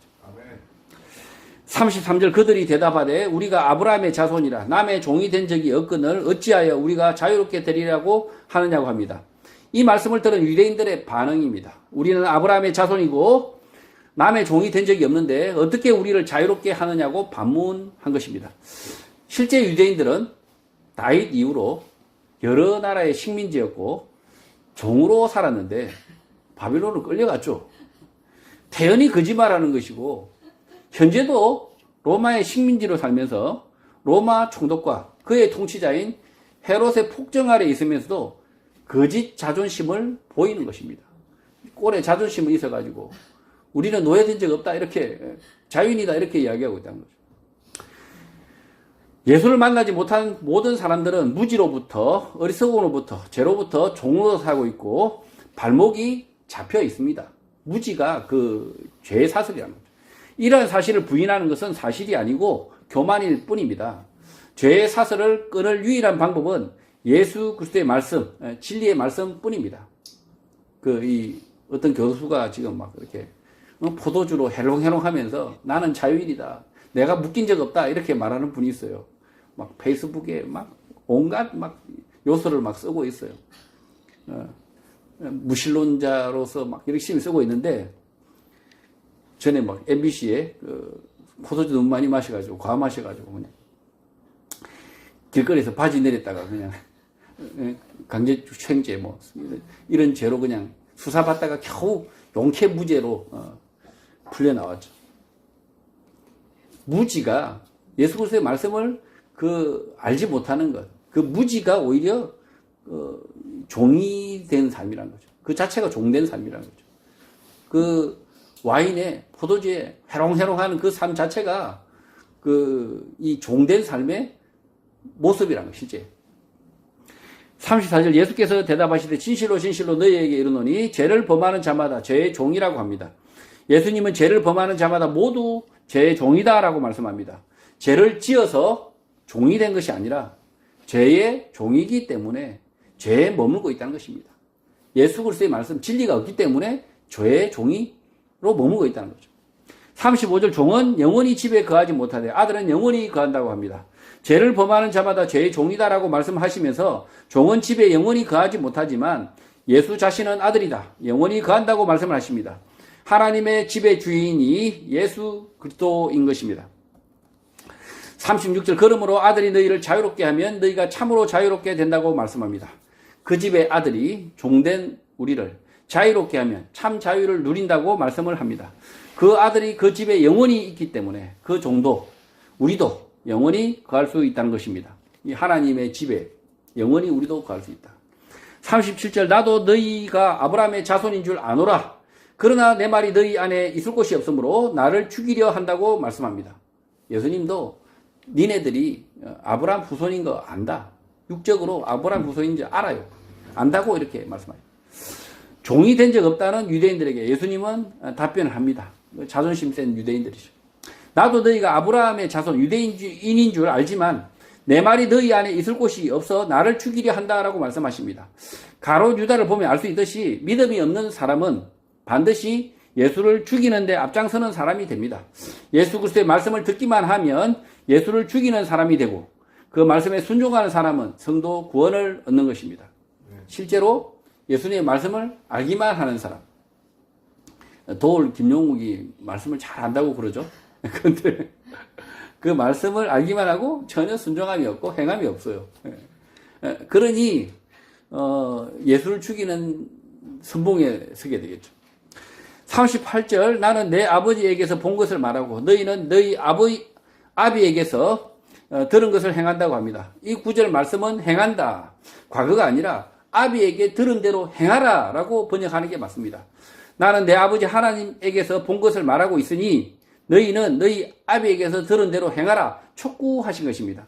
마치 이게 이 구절이 들은 것을 행한다. 과거로 이렇게 보이지만 실제로는 그런 과거로 볼 것이 아니라 문맥상을 보면 들은 대로 예수님께서 행하라고 촉구하고 계시는 거죠.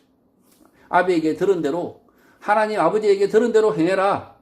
죽이려고 달려들지 말고. 39절 대답하여 이르되 우리 아버지는 아브라함이라 하니 예수께서 이르시되 너희가 아브라함의 자손이면 아브라함이 행한 일들을 할 것이라고 합니다. 우리 조상 아버지는 아브라함이다 라고 하니 예수님은 그게 무슨 소용이냐. 아브라함이 행한 일들을 너희는 하지 않는다 라고 말씀합니다. 아브라함이 한 일은 늘 하나님을 경외하고 부지불식 중에도 하나님의 천사를 영접한 일을 말한 듯합니다. 이 아브라함이 믿음으로 살았는데 지금 하나님의 말씀하시는 것, 이 천사를 영접했는데 그가 말하는 것을 영접하고 그대로 따랐다는 거죠. 근데 지금 이 유대인들은 지금 어떻게 하고 있습니까? 예수님께서 말씀이 하나도 안 틀려요. 하나도 안 틀리고 하나님이 하신 말씀들을 하고 계세요. 근데도 이들은 아브라함의 일을 하지 않고 오히려 죽이려고 하고 있다는 거죠. 40절 지금 하나님께 들은 진리를 너희에게 말한 사람이 나를 죽이려 하는도다. 아브라함은 이렇게 하지 않았다고 말씀합니다. 하나님의 말씀 진리를 말하는 나를 죽이려 하니 아브라함의 후손이 아니다라고 말씀하고 있는 것입니다. 유대인들은 육적으로는 아브라함의 후손이 맞지만 아브라함처럼 하지 않는 것입니다. 지금 이스라엘 사람들도 그 중에 상당히 많은 사람들이 아브라함 후손일 수 있어요. 육적으로, 혈통적으로 따져보면 아브라함 후손일 수 있으나 그들이 대다수가 아브라함처럼 하지 않는다는 거죠. 41절 너희는 너희 아비가 행한 일들을 하는도다. 대답하되 우리가 음란한 데서 나지 아니하였고 아버지는 한 분뿐이시니 곧 하나님이라고 합니다. 예수님은 자신을 죽이려 하는 유대인들을 향하여 너희는 너희 아비가 행한 일들을 하려고 하고 있다라고 비난하십니다. 그러자 자신들은 음란한 데서 나지 않았고 아버지는 한 분뿐인데 곧 하나님이시다라고 항변을 합니다. 자신들은 아브라함을 조상으로 둔 유대인들이고 하나님을 자기 아버지로 안다는 것입니다. 근데 그 아비가 하는 일이 뭡니까? 아비가 만약에 아브라함이면 죽이려고 하지 않아야죠. 근데 죽이려고 하고 있다. 근데 우리가 음란한 데서 나지 않았고 아버지는 한 분이 하나님이다. 이 말이 됩니까? 죽이려고 하고 있고 우리 조상은 아브라함이다. 전혀 말이 안 되는 거죠. 42절 예수께서 이르시되 하나님이 너희 아버지였으면 너희가 나를 사랑하였으리니 이는 내가 하나님께로부터 나와서 왔습니다. 나는 스스로 온 것이 아니요 아버지께서 나를 보내신 것이라고 합니다. 예수님은 치명적인 말씀, 뼈를 때리는 말씀을 하십니다. 만약 하나님이 너희 아버지였으면 너희가 나를 사랑했을 것이다. 나는 하나님으로부터 왔고 스스로 온 것이 아니고 하나님이 보내셨기 때문이라는 것입니다. 예수님은 하나님의 아들 되심을 말씀하신 것입니다. 지금 이 하나님의 아들 되심을 인정하지 못한다 하더라도 예수 그리스도가 하시는 말씀이 하나님의 말씀인 것은 분명한 거죠. 자신들도 그건 부인을 못해요. 그런데도 불구하고 이들이 예수를 배척하고 있는 거죠. 43절 어찌하여 내 말을 깨닫지 못하느냐? 이는 내 말을 들을 줄 알지 못한다고 말씀합니다. 예수님의 탄식입니다. 깨닫지 못한다. 듣는 방법을 모른다는 것입니다. 제가 학생들을 가르칠 때도 탄식을 한 적이 있죠. 그 문제를 모르는 것이 문제가 아니라 공부할 마음이 아예 없기 때문입니다. 단식할 때가 있는데 모르면 찬찬히 가르치면 됩니다.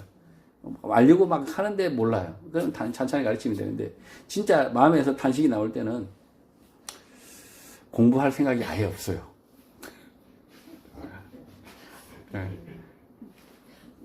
공부할 생각은 없는데 엄마가 학원 보내서 비싼 수강료를 이미 뭐 10개월치 막 1년치를 내버려서 심지어 막 꿀단지를 들고 와서 우리 아들 좀 제발. 그런데 얘는 공부할 마음이 없어요. 전혀 공부할 마음이 없고 솔직하게 또 이야기해요. 공부할 생각이 없습니다. 그래 앉아라 있어라. 저야 고맙죠. 학원비 내어주고 앉아 있어주고 꿀단지도 갖다 주시고. 자, 근데 참 탄식할 때는 실제 뭘 몰라서가 아니라 마음이 없을 때죠. 없으면서 있는 척 자리를 지키지만 그 자리에 있다고 해서 깨달을 수가 없습니다. 지금 이 유대인들이 그 자리에 있긴 하지만 마음이 없어요. 들을 마음이 없기 때문에 깨달을 가능성이 없습니다. 44절 너희는 너희 아비 마귀에게서 났으니 너희 아비의 욕심대로 너희도 행하고자 하느니라. 그는 처음부터 살인한 자요 진리가 그 속에 없으므로 진리에 서지 못하고 거짓을 말할 때마다 제 것으로 말하나니 이는 그가 거짓말쟁이요 거짓의 아비가 되었기 때문이라고 합니다. 예수님의 분노가 드러납니다. 깨닫지 못하는 이유가 다른 데 없고 너희 애비가 마귀고 너희가 마귀로부터 났으니 욕심대로 살고 살인하고 진리가 그 속에 들어가지 못하고 거짓말한다고 말씀하십니다. 거짓말은 그 애비가 있는데 마귀라고 합니다. 거짓말의 본질은 하나님의 말씀, 예수 그리스도의 말씀을 왜곡하고 반역하는 것이 그 본질입니다. 그러니 반드시 죽음, 지옥인 것입니다. 이 거짓말하는 사람 특징을 보면 그 남의 이야기를 마치 자기 이야기처럼 해요. 거짓말이죠. 근데 거짓말이 일상인 거죠. 거짓말하는 사람은 거의 벌구일 가능성이 크죠. 입벌구. 입만 열면 구라. 벌리면 구라. 벌구. 그리고 이 벌구들의 특징이 뭡니까? 다른 사람이 자기의 거짓말을 모른다고 생각해요. 다 보이는데도, 그러니까 벌구들끼리는 또 안 보이나 봐요. 예, 벌구들끼리는. 거짓말쟁이들끼리는 서로 안 보이나 봐. 근데 정직한 사람들은 이 거짓말쟁이들, 입벌구들의 입만 벌리면 구라인 이 자들의 이야기를 들으면 아주 미묘한 것까지 다 보여요. 그러니 이 거짓말쟁이들 속으로 그렇게 생각하죠. 어우, 지옥의 자식들, 마귀의 자식들. 그 거짓말쟁이들의 애비는 마귀라는 거죠. 45절, 내가 진리를 말함으로 너희가 나를 믿지 않는다고 합니다. 내가 진리를 말하지만 너희들이 믿지 않는데 그 이유는 거짓말쟁이 마귀의 자식이기 때문이란 것입니다. 46절, 너희 중에 누가 나를 죄로 책잡겠느냐? 내가 진리를 말하는데도 너희 어찌하여 나를 믿지 아니하느냐고 합니다. 너희 중에 나를 죄로 책잡지도 못하면서 내가 진리를 말하는데도 나를 믿지 않는 것에 대하여 책망을 하십니다. 유대인들은 예수님의 가르침이 옳은 것을 알고 있었지만 자신들의 이익, 욕망 때문에 배척했던 것입니다. 지금 한국 사회도 보면 온갖 거짓말들이 난무합니다. 위에서부터 아래까지.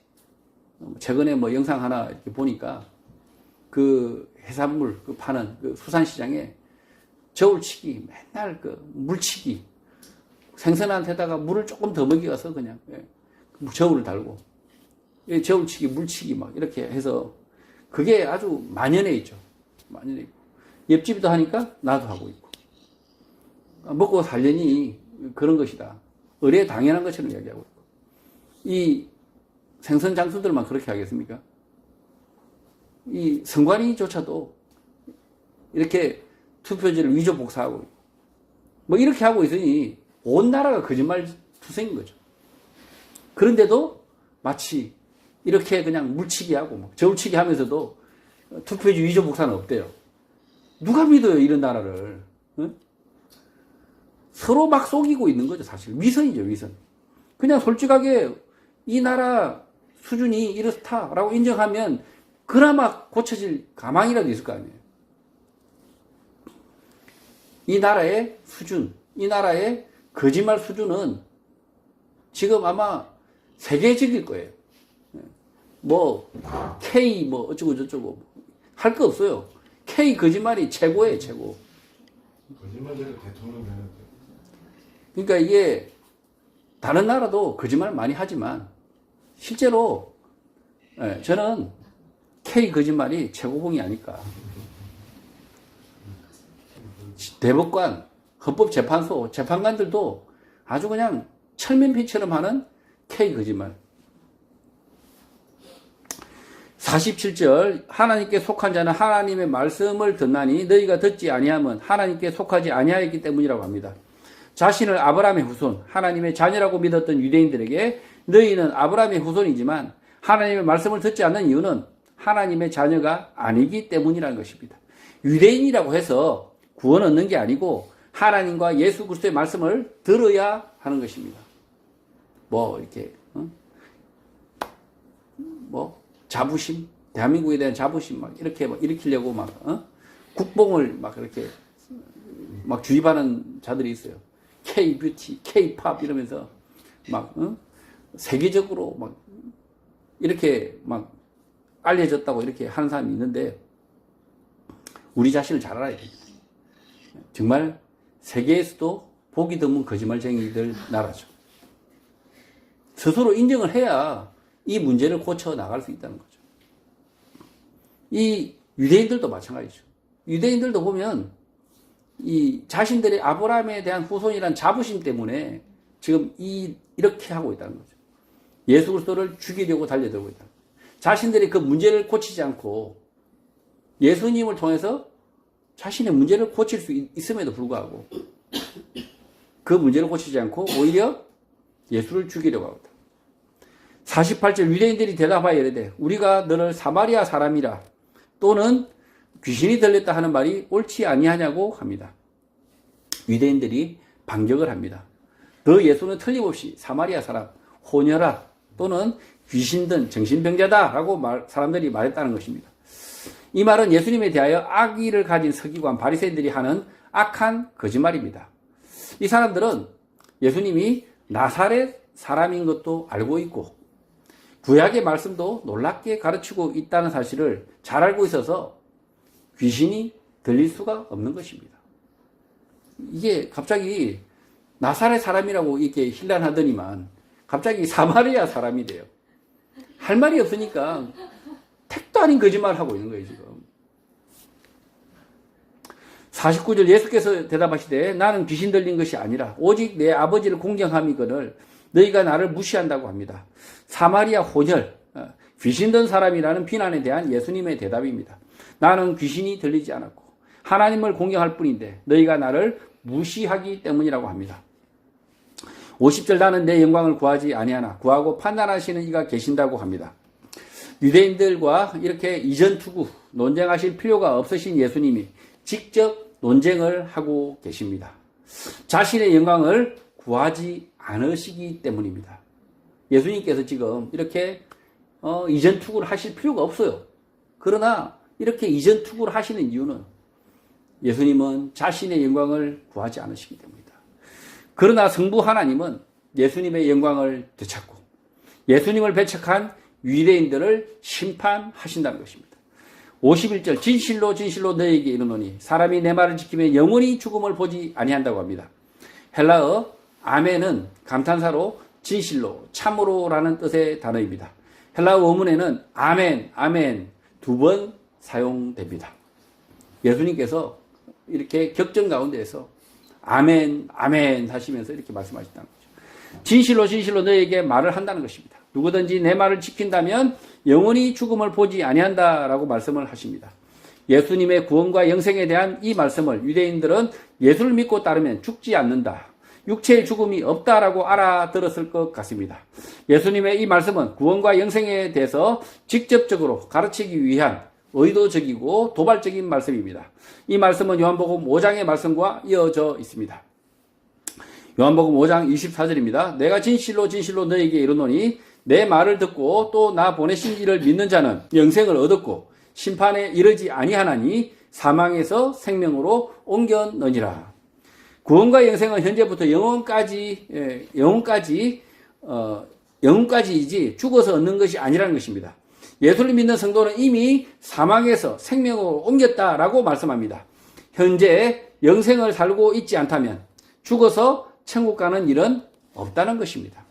자, 이 말씀이 육체의 죽음이 없다라고 이렇게 바리새인들은 유대인들은 받아들이고 있지만 실제로 예수님께서 이 요한복음의 이 말씀에서 이미 다 말씀하셨다는 거죠. 이 영원히 죽음을 보지 아니한다. 이 삶조차도 영생이라는 거죠. 이 우리 땅의 삶이 영생이고 이 땅의 삶이 끝이 나도 하나님 나라가 이어지는 영생이다. 52절 유대인들이 이르되 지금 내가 귀신 들린 줄을 아노라. 아브라함과 선지자들도 죽었거늘 내 말은 사람이 내 말을 지키면 영원히 죽음을 맛보지 않는다고 말했다는 것입니다. 유대인들은 그러니 내가 귀신 들린 사람이다.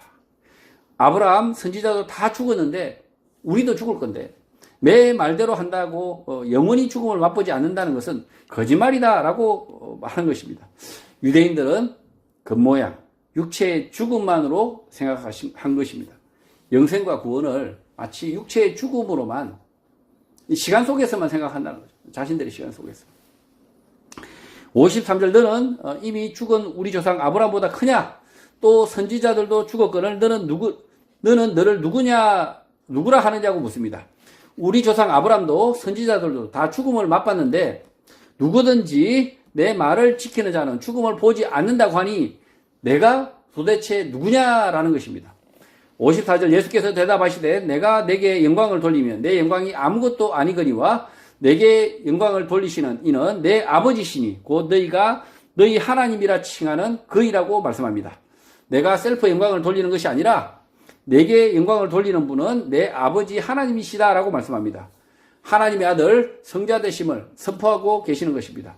55절 너희는 그를 알지 못하되 나는 아노니 만일 내가 알지 못한다 하면 나도 너희같이 거짓말쟁이가 되리라. 나는 그를 알고 또 그의 말씀을 지킨다고 합니다. 너희들은 하나님을 알지 못하지만 나는 알고 그의 말씀을 지킨다는 것입니다. 유대인들은 예수님의 가르침을 들어서 이미 알고 있습니다. 예수님의 말씀은 그 어느 선지자, 랍비와 견줄 수 없는 우월한 말씀, 하나님의 말씀을 알고 있기 때문에 반박할 수 없는 것입니다. 56절, 너희 조상 아브라함은 나의 때 볼 것을 즐거워하다가 보고 기뻐하였다고 합니다. 아브라함이 예수 그리스도를 만나기 위해 기뻐했고 만났고 기뻐했다는 것입니다. 이 구절 말씀에서 이해해야 할 부분은 하나님의 구원이 시간 흐름 순서가 아니라 창세 전부터였고 사람은 이것을 시간 순서로 본다는 것입니다. 아브라함은 이미 예수 그리스도의 오심, 성육신 하심을 보았고 기뻐했다는 것입니다. 지금 이 예수님의 이 시간에 아브라함은 예수 그리스도의 오심을 보았고 그리고 성육신 하심을 보았고 기뻐했다라고 이야기한다는 거죠. 57절 유대인들이 이르되 내가 아직 50세도 못 되었는데 아브라함을 보았느냐고 합니다. 유대인들은 30대의 청년 예수를 50이 되지 않았다고 말합니다. 그 이유는 첫 번째 예수님이 심하게 늙어 보였을 수 있습니다. 제가 50대죠. 두 번째는 예수님의 아우라, 후광, 효과, 말씀의 권위 때문일 수 있습니다. 말씀이 너무나 이렇게 권위가 있었기 때문에 50대로 말했을 수 있다. 세 번째는 예수님의 말씀을 비꼬기 위해서일 수 있는데 문맥상 세 번째가 맞을 것 같습니다. 늙어 보여서 그런 게 아니라 비꼬기 위해서. 예수님이 아브라함을 보았다고 하니 적어도 2000살 정도는 되어야 하는데 겨우 50살밖에 되지 않는다라는 비아냥 조롱인 것입니다. 지금 이 아브라함이 그때 당시에도 자기들이 생각할 때 2000년 전 많은 후손들이 있으니까 당연히 지네들도 시간 계산했을 거 아니에요. 2000년. 그러면 예수님의 나이가 한 2050살 정도는 돼야 되는데 2030살 정도는 돼야 되는데 유대인들은 사람의 시간 개념에만 머물고 있는 것입니다. 이 유대인들이 원래는 하나님 아버지를 믿는 이 유대인들은 사실은 시간 개념에 매몰려 있지 않아요. 근데 지금 예수님의 말씀을 반박하려고 시간의 개념에 머물고 있는 거죠. 유대인들은 시작부터 처음부터 이 시간, 물리적 시간과 하나님 시간이 따로 있다는 걸 알고 있어요. 있는데도 불구하고 이들은 일부러 이 사람의 시간 개념 안에 머물고 있다. 58절 예수께서 이르시되 진실로 진실로 너희에게 이르노니 아브라함이 나기 전부터 내가 있었다고 말씀합니다. 이 논쟁 끝에 예수님은 아브라함이 나기 전부터 내가 있었다고 직설적으로 말씀합니다. 하나님 옆에 계셨다. 창세 전부터 계셨다. 라고 직설적으로 말씀하신 것입니다. 59절 그들이 돌을 들어 치려하거늘 예수께서 숨어 성전에서 나가셨다고 합니다. 이 말씀에 대해 분노한 유대인들은 예수를 돌로 치려고 하였으나 예수님은 숨어 성전에서 나가시게 됩니다. 이 유대인들도 이 시간의 개념, 하나님의 시간의 개념이 사람의 시간과 다르다는 걸 알고 있어요. 이렇게 예수님께서 말씀하시니까 돌로 치려고 했다. 예수님은 논쟁에서는 피하지 않으셨지만 돌로 치려고 할 때 피하거나 숨는 이유는 힘이 없어서가 아니라 하나님의 일, 어린 양의 길을 가신 것입니다. 성도 여러분, 예수님은 이 땅에 오셔서 스스로 성자 되심, 하나님이 아들 되심을 드러내셨지만 사람들은 그의 말씀을 듣지 않습니다. 예수님께서 유대인들과 논쟁하시면서 가르치신 이유는 우리에게 영생, 구원을 주시기 위해서입니다. 베들레헴 마구간의 아기로 오신 예수, 그 예수님의 말씀, 진리를 통해서만 저와 우리들은 무지와 빈곤, 질병과 죽음, 무수히 많은 죄로부터 자유와 구원을 얻을 수 있습니다. 그 예수 그리스도의 말씀에 머물고 그의 말씀대로만 살아야 하는 것입니다. 한 해가 다 가고 있습니다. 새해에도 온 가족이 예수님의 말씀 한가운데에 머무는 성도가 되시기를 주님의 이름으로 축복합니다.